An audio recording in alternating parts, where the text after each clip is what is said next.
All right. So emotion. I had a question. Okay. Yeah. Oh, if you want to go ahead. No, you have a question. How do you like to greet people? How do I greet people? Yeah. Depends. If it's him. So, Try to think. So I yeah, someone friendly. like at the venue, like at a venue or at a con. Yeah. Either. Wait, let's start with a public venue. That's a good question. So it depends. If it's a kid, it's one thing. Typically, if it's a kid and the kid's small, you do you get down a bit because you want to make sure you're at their level. They're scared as hell because you're big. So sometimes you do this. Let's say I'm, if you're an average dude. Sometimes you do this. Just a high five. Now, if it's a teenager I found and they're doing the smirky, I want to give you a high five, but I don't. You do this. You go. Or It's like you're breaking the ice a little bit sometimes with those guys. Oh, fist bump. there you go. Oh, yeah. Leia's like the fist bump, you know. Yeah. What's up? Yeah. What if you're greeting someone like him? Then wear a cup. Yeah. He knows you're at. Please don't knee me in the balls. I know he's furry and he's padded, but he doesn't like me. It's probably not having game. What about greeting another fursuiter in suit? Oh. Give him a hug. So that depends. So I like to shake their tail. I like to go.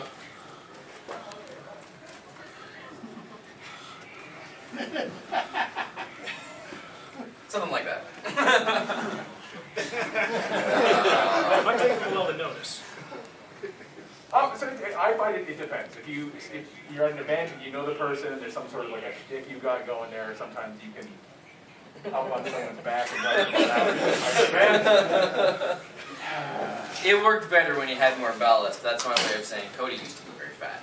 True. So I would often at most events just run up to him and just be like, "Oh, hey, Kodi!" Ah! And in the suit, I'd ride him around, and he's pretty good at that. I know where my weight went. Jesus. He got rid of me. Yeah, so it depends. It depends. At cons, it's different. Sometimes, if you want to hug. Most people at cons, I find, are fairly open to hugging. I don't know. We had a lot of shtick in Paws, Yes. especially when you had your raccoon character. Because Thumper would go, well, the raccoon would run up to the trash cans, and Thumper would abscond with the trash can, and then the raccoon would chase the trash can, and that could go on for a very long period of time. You gotta be careful what's actually in the trash can. Actually, if it's a teenager, watch their face, and then if they start, smirking, it's like, okay, I can do this. If they're just sort of like, it's like, yeah, okay, never mind. I was just, saying hello. One or two people, and one of them doesn't like costumes. Bad idea. Come give me a hug. 4 or 5 people, and one of them doesn't like costumes. Hilarious. Use peer pressure to your advantage. Yes. Go up and put your arm around one of their friends and make fun of them for a minute, and then you sneak up on the person who doesn't like you, and you're like, do the whole. That works with teenage boys too. Yes. Constant. A lot. Yes. Yeah. As 20-something women in a group of 5 or more, there is always one who wants something to do with the character. The rest of them love you. Catch your eye. And they'll dodge your. They try not to see. One thing I've done little, for adult group is if I can see there's one that's sort of like, I'm not really sure about this, but I'm not running away. It's like I'll go to the other one.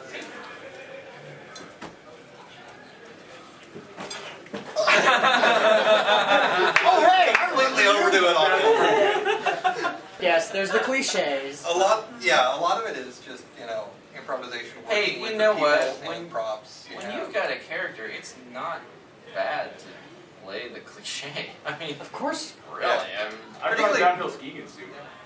That's because you're nuts. That's true. I've seen the video. That's right. And I didn't die. Not that video. On video. I was kind of wondering about like hand signals and like sign language and stuff in suit. Yeah. As far as communicating with spotters or others, or as far as Just communicating with people? In general, I guess. Set up hand signals with your spotters for things you guys need to work out. Time for a break. Now you were doing this. Is that you're done? Okay. See, I use this one. Okay, too. Thumper likes this one. when I'm dying. Yeah. That's all, folks. No, when he's being mobbed by kids, so we'll go off to an event Yes, or something, I'm and all of a drowning. sudden he gets mobbed. It's like, help. It's like this. It's like a flare signal. Yeah. It's like, Yes. evac, please. Well, sometimes all it is you just see a paw in the air and this massive stuff. And it starts sinking. I think there's a This submarine happens. somewhere in there. This Very, happens. very obvious if you're with your handler. Yeah, Like, you go. hey, what time is it? How much time do we have left in this set? You can tell it's not a bad idea to tell your handler in advance how long you want to go out for. Yes, 'cause we don't know the timing in here at all. Yeah. Yes, that's a big problem. I usually, like, when we went out in Victoria, it was a nice, cool, overcast day. I told my handler 45 minutes. I was out for an hour and a half. Hooray. I was not as happy that afternoon because I was tired and exhausted and dehydrated, and I would have rather come back, taken a break, got a drink, and gone out for another 45 minutes. 3 hours. So- A 3-hour stint could be 2 hours and then you're dead for an hour, or it could be several 30 or 15-minute sets. Because if I was an idiot when I first started doing this stuff. I actually did a 5K run and got heat stroke after it. Oh. But I finished really well. But the important part, That was the important part, right? that was the important part. There is- But the thing is, you find that you lose the rest of your zeal. You'll kill the rest of your performance set if you go in gangbusters for the first couple hours, because then you're not going to want to do the other 3 if it's a day event. Or you'll training. think you're doing well, and you're really kind of lackluster. Hey! Yeah. Oh, Just so you're like- to finish, so you're like answering last your night, question I guess. though. What we kind of spoke to here is the hand signals for your spotters. As far as your pantomime and signals in character, is like communicating, conveying ideas. I know we don't have a lot of time left, so what I'll leave it to is mirror to try and get an idea of how your expressions come across when you think you're doing a surprise look or an oh my gosh look. Don't always look like what you thought they would. So a mirror is good, Big or cartoons. video camera is good. But then, what's the name? Pictionary. Pictionary. Pictionary. Good practice. Play Pictionary with your friends. in Play costume. Pictionary with paws on. Yes. 'Cause Oh. you'll be surprised how hard it is when you can't use your fingers for any sort of fine detail. It's not Pictionary. That's You could that's do it drawing. in here as a demonstration. Charades. Charades. Sorry, charades. Pictionary would be excellent, though. Play- Because suddenly, yeah, it's like trying to pantomime writing. If you can see my fingers, it's very obvious. But in fuzzy paws, it's like you're kneading bread. You're you gotta get You're really grinding expressive with it, right? powders and stuff. So, charades is awesome. Charades is great because it'll be frustrating as heck. The person who is really good at doing both reading and conveying like charade type motions is Croc. Yeah. And I've played charades with him a few times. Holy crap, is that frustrating? For like hours on end, I can't figure out a word he's saying, and then And he knows everything you do. And then over time, you start to see that he has all these different pantomimes and motions that he uses, and he learns from that as much as you do. Same way the other way around, right? Like if there's something that he's always used for writing, and I have no idea that he's using writing, probably means a lot of other people have no idea that he means writing either. So now he comes up with a better way to express writing, so that I see it, and so does any other common person, right? So now I've learned, hey, whatever he was doing before is bad, and what he's doing now works for me. I should try that, and he knows whatever I was doing before was bad, and whatever I'm doing now is better, right? It is a skill. It Oh, seems yeah. kind of, stupid to talk about practicing pantomime, but like the other aspects of performance, it is a skill. absolutely is. You need to be aware of it. You need to be trying to learn it, and you need to Yes. practice. You need to actually take time to just like, hey, let's try to figure, what looks good. Play charades with your spotters or the other characters you're going to work with if you're in a group, because it makes your communication that much more interesting to the audience when at least you, even if they don't understand, if you understand each other, it allows you to communicate non-verbally a lot easier. I would tend to At least consider... in public venues, people tend to find it, we got about 5 minutes, people tend to find it really funny when characters have a conversation. Yes. Yes. And I'll be honest with you, I tend to consider myself a rather dynamic character. I don't stop a whole lot. But the thing I am absolutely worst at is pantomime. I won't talk in suit, but I cannot communicate effectively in a conversation. You will not see me standing around in any of my costumes carrying on a conversation with somebody for more than 2 seconds. 45 seconds, a minute at the most. Because that's as far as I can go with trying to have a conversation. It's really hard to do around conventions because people want to be like, hey, how's it going? How's your job? How's everything? How do you like the stock market? You know, it's like, oh, I don't know. It's kind of a hard thing to convey but in a public venue, and especially like a charity event or whatever, your conversations are usually a little more simple and pedantic, and it's fun and stupid and silly or whatever, especially when it's with kids, right? So, but the charades, hands down, best way to learn how to communicate non-verbally. Yep. Do it. Just do it. Last question. One last thing, it's kind of a two-parter. First of which being, sometimes, like, because there are some fursuits out there that, you know, you look at them and, you know, obvious, you know, that's a bunny, that's a wolf, that's a fox. And people who aren't in the fandom will know that, and they'll be like, oh, you know, it's a bunny, and they'll know right away. But Then there's someone such as myself, with a little bit more obscure character, and they, thank you, yes, and they're like, you know, what species are you? How do you convey that without talking? And then the second part is,